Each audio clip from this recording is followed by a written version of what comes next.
L'agriculture est au cœur du problème, mais l'agriculture n'est pas le problème. Personne ici ne souhaite tomber dans le piège commode qui consiste à enfermer les défenseurs de l'environnement dans la catégorie de ceux qui dénigrent l'agriculture.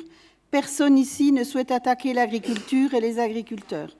Respecter les agriculteurs, c'est d'abord ne pas leur mentir, ni les inciter à s'endetter sur la base d'un modèle qui devra nécessairement évoluer. Respecter les agriculteurs, c'est leur tenir un discours de vérité. Oui, l'agriculture est sans aucune contestation possible la principale cause de pollution des rivières, avec des rejets trop importants d'azote et de phosphore. Dire cela n'est pas une attaque contre les agriculteurs. Tant que cela ne sera pas intégré, nous ne pourrons pas avancer sur la question du traitement des pollutions dans les cours d'eau. Les agriculteurs en font déjà beaucoup et respectent dans leur quasi-totalité le cahier des charges restrictif de l'AOP Comté. Malheureusement, tout le monde constate sur le terrain que cela ne suffit pas. Ce mode d'élevage extensif ne poserait aucun problème ailleurs. Mais chez nous, la nature des sols karstiques fait que même ces pratiques plus vertueuses ne sont pas adaptées et engendrent des pollutions dans les rivières. Nous ne tomberons pas dans le piège qui consisterait à faire peser l'ensemble de la responsabilité des pollutions aux seuls agriculteurs et par conséquent à cette filière Comté dénoncée très souvent dans la presse.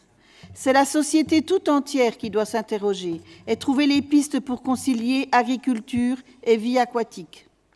Depuis des années, bon nombre d'entre eux ont anticipé cette crise et ont modifié les méthodes de travail de leurs prédécesseurs, voire leurs propres méthodes. Ils ont évolué vers une agriculture beaucoup plus respectueuse de notre santé et de notre terre. Raillés pour avoir été précurseurs et pour avoir annoncé les situations catastrophiques auxquelles nous devons faire face aujourd'hui, ces agriculteurs sont enfin pris au sérieux et ont été rejoints par beaucoup d'autres qui, chaque jour, prennent conscience qu'une partie des solutions dépend d'eux. Une partie seulement, car s'ils sont prêts à modifier leurs projets et leur agriculture, ils sont conscients que cela entraînera des conséquences financières très importantes pour eux et s'interrogent sur la survie même de leurs exploitations. Diminuer le nombre de têtes de bétail dans une région où les éleveurs sont particulièrement attachés à leurs bêtes entraîne un nombre considérable de défis à relever, économiques d'accord, mais aussi culturels. C'est la société dans son ensemble qui devrait empoigner cette question. Les pouvoirs publics devront aider et accompagner les agriculteurs dans cette mutation indispensable qui suscite des craintes légitimes et parfois un sentiment de rejet et encore des moqueries.